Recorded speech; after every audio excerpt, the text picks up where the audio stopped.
Commerce के सारे student का इस वीडियो में आप सबका बहुत बहुत स्वागत है। अकाउंटिंग कंसेप्ट का ये वीडियो है और अकाउंटिंग कंसेप्ट में मैंने लगातार ये कोशिश की है कि अलग अलग वीडियोस के माध्यम से अलग अलग चैप्टर की बातों को एक्सप्लेन कर सकूं। तो इस वीडियो में मैं आपको एक्सप्लेन करने वाला हूं कैश फ्लो स्टेटमेंट। बहुत ही इंपॉर्टेंट चैप्टर है, इसका कंसेप्ट बहुत इंपॉर्टेंट है।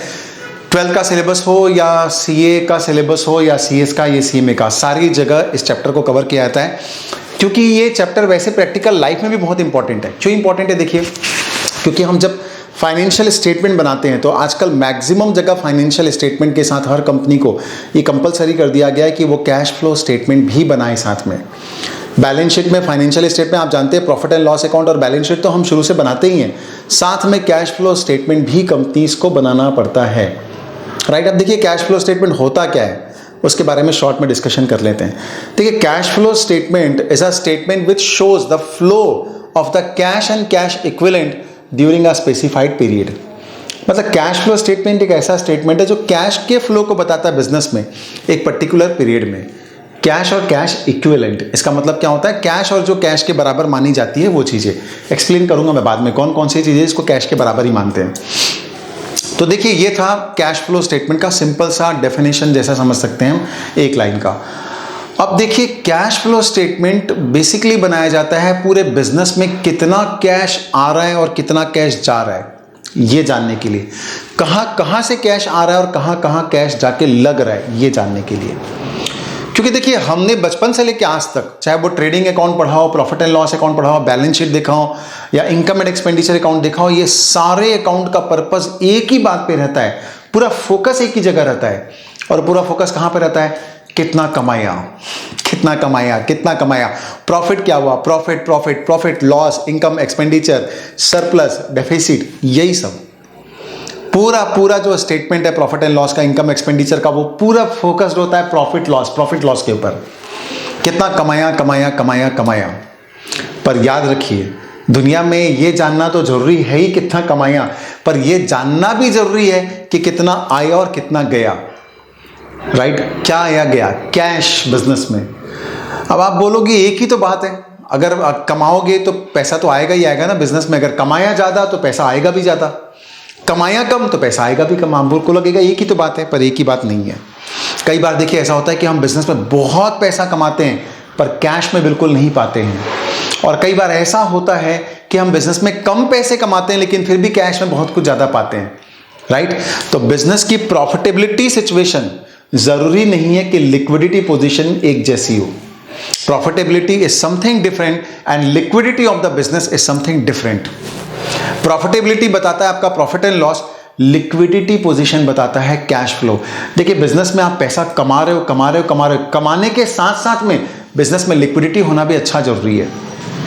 आपने कई लोगों को बोलते सुना होगा ना, इतना कमाते हैं, खूब पैसा कमाते हैं, भगवान जाने पैसा जाता कहाँ है।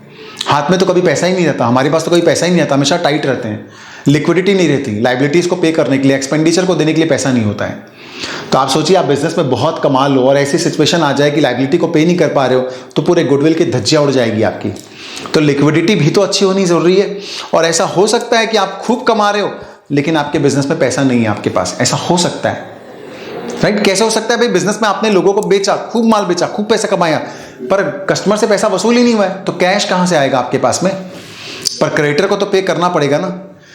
तो हम जब बिजनेस को रन करते हैं, मैनेज करते हैं, तो हमको बिजनेस की प्रॉफिटेबिलिटी को भी मेंटेन करना है अच्छा, और लिक्विडिटी को भी मेंटेन करना है। तो लिक्विडिटी को मेंटेन करने के लिए लिक्विडिटी को जानना जरूरी है, और लिक्विडिटी को जानना जरूरी है इसके लिए हम बनाते हैं कैश फ्लो स्टेटमेंट, जो ये बिल्कुल नहीं बताया था कितना पाया, जो सिर्फ ये बताता है कितना पैसा आया और कितना पैसा गया, कहाँ से पैसा आया और कहाँ पैसा गया।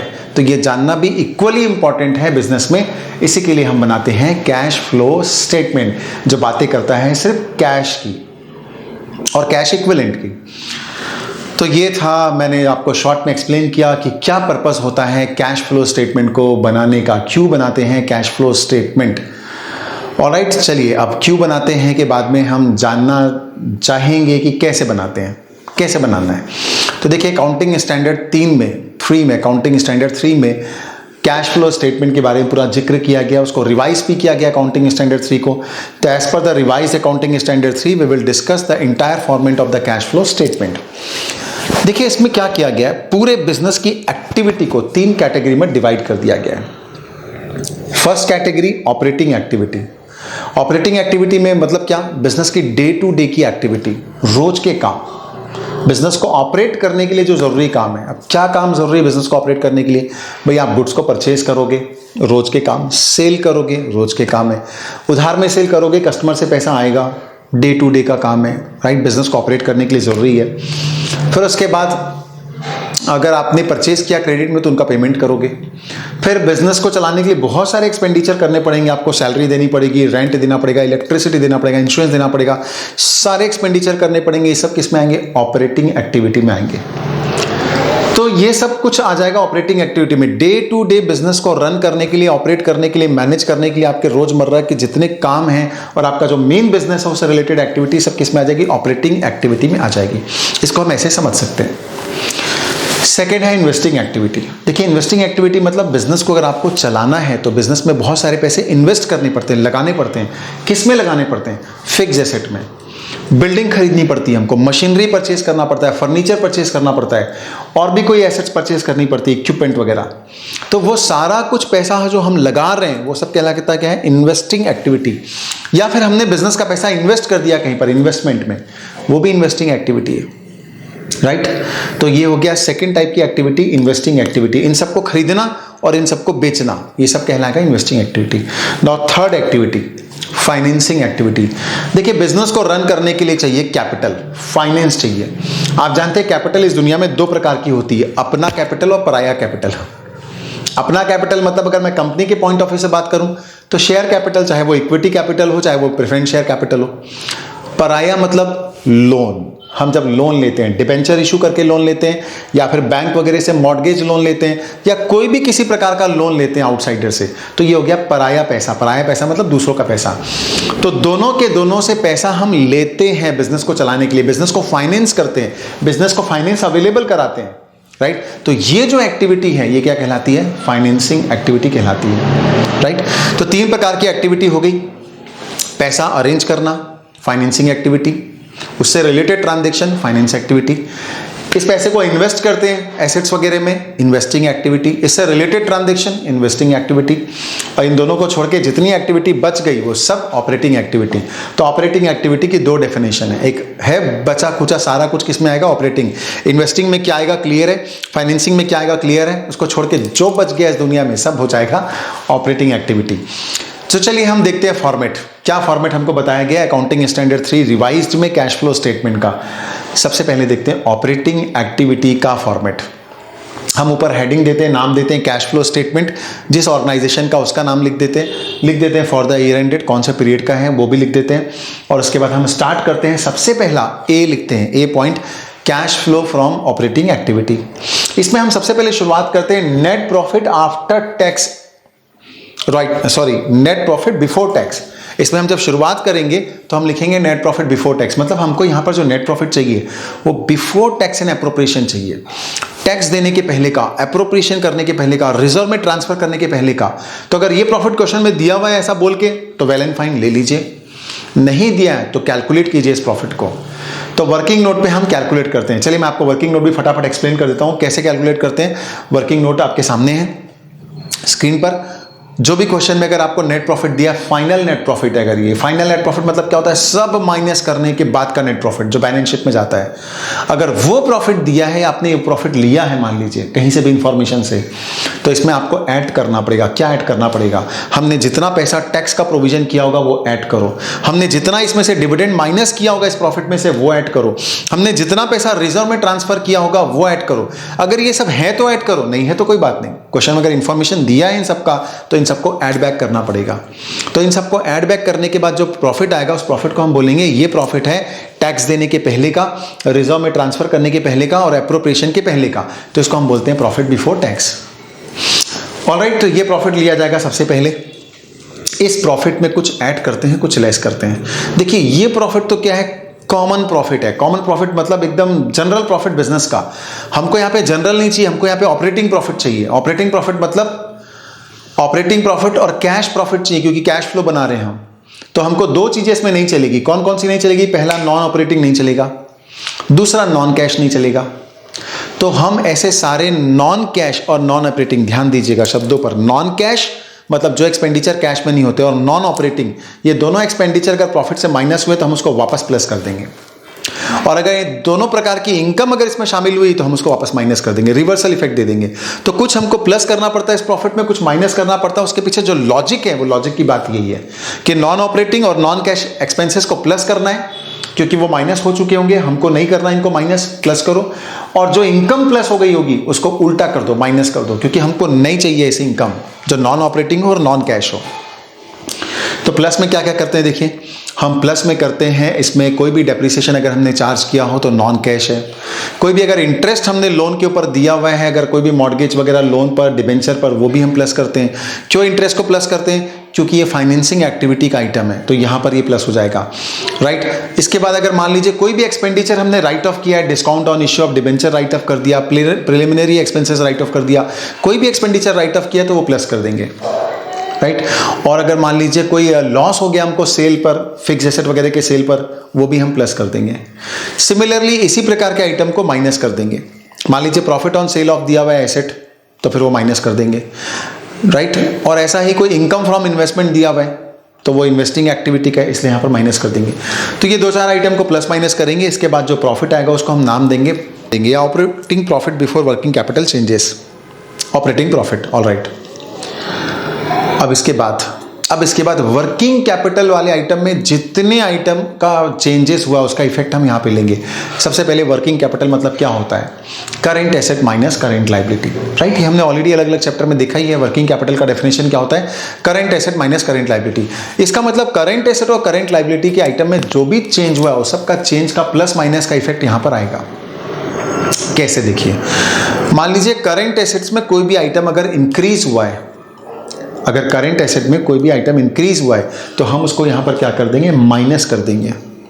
और अगर करंट एसेट में कोई भी आइटम डिक्रीज हुआ है तो हम उसको प्लस कर देंगे। छोटा सा लॉजिक मैं आपको एक्सप्लेन कर देता हूँ। एक का लॉजिक है वैसे ही चारों का लॉजिक है। मान लीजिए करंट एसेट में डिक्रीज हो गया, जैसे मान लीजिए डेटर था, पहले था 50,000, अब हो गया 30,000, तो डिक्रीज हो गया 20,000। डेटर डिक्रीज हो गया, ये क्या इंडिकेट कर रहा है?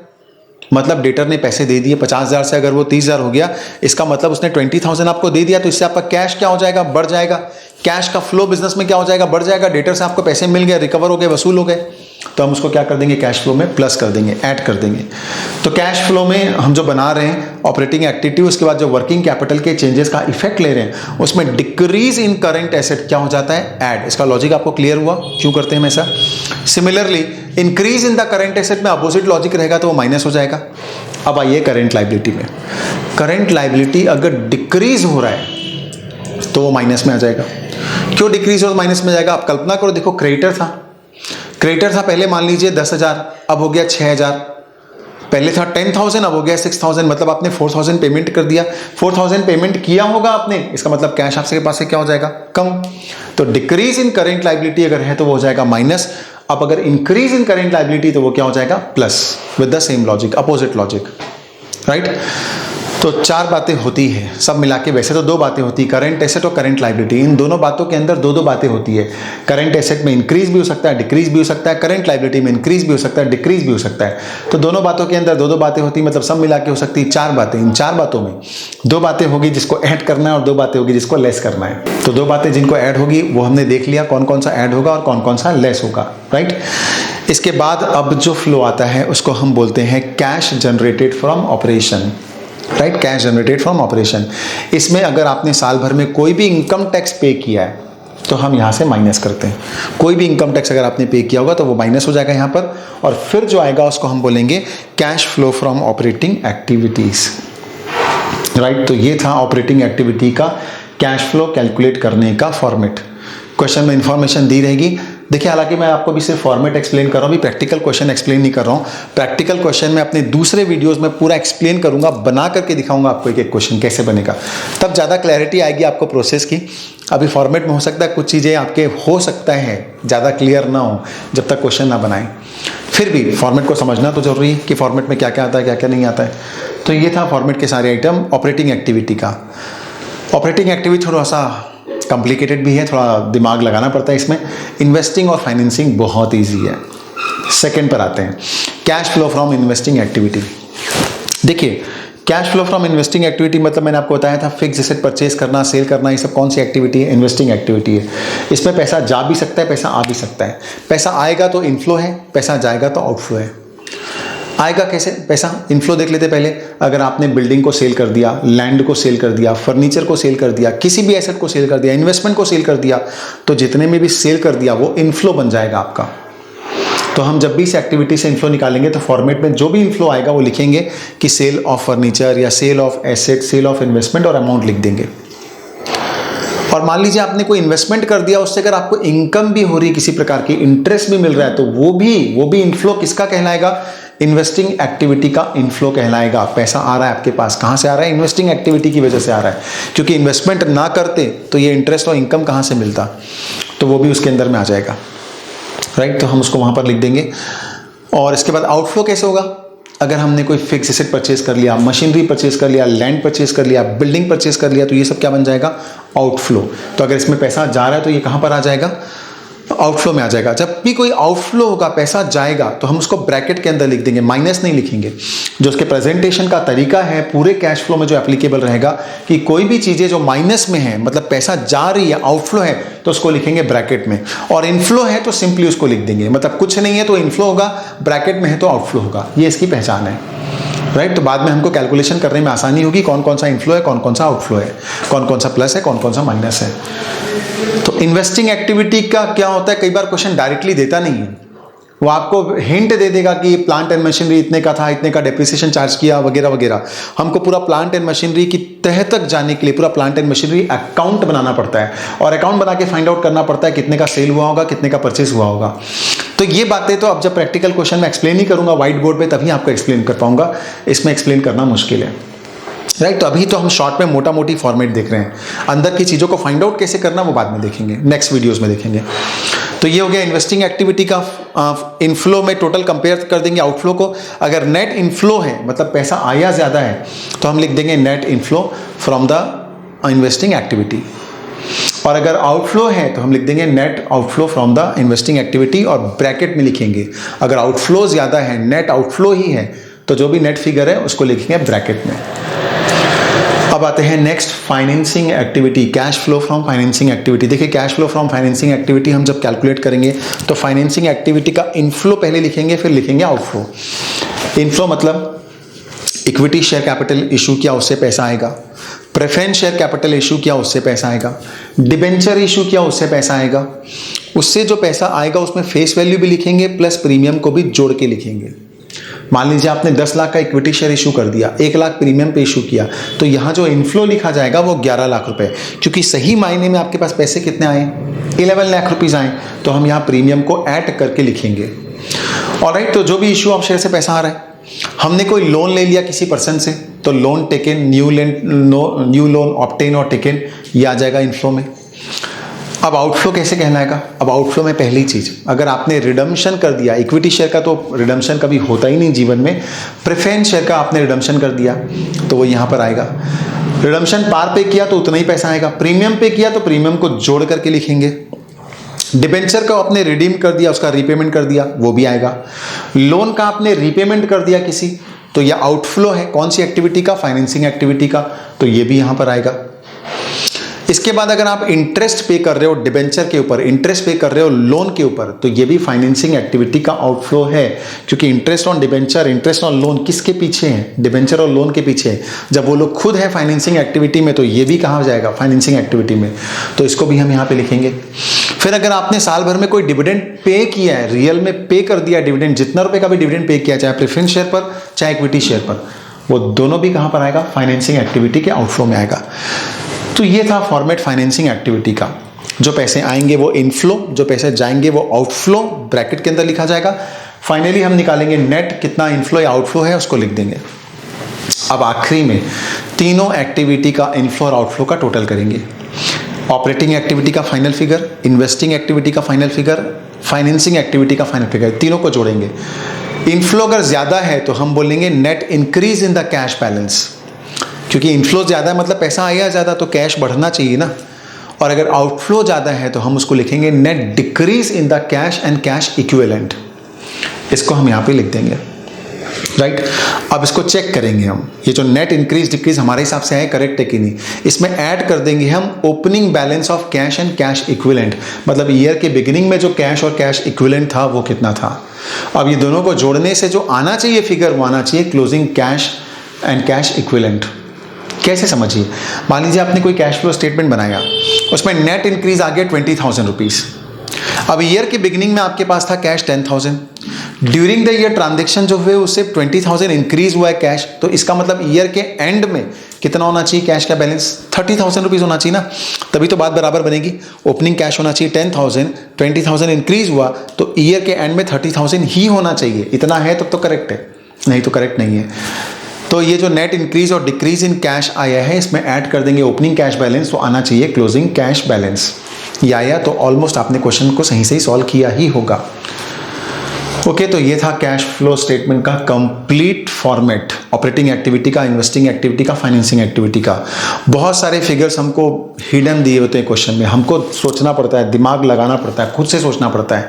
आप देखिए for example equity share capital दे दिया, मान लीजिए कंपेयर करना पड़ता है दोनों साल के आइटम को। मान लीजिए इक्विटी शेयर कैपिटल दे दिया गया 10 लाख रुपीज़, नेक्स्ट ईयर हो गया 12 लाख रुपीज़। क्वेश्चन साइलेंट है और कुछ नहीं बोल रहा, बस इतना दे दिया।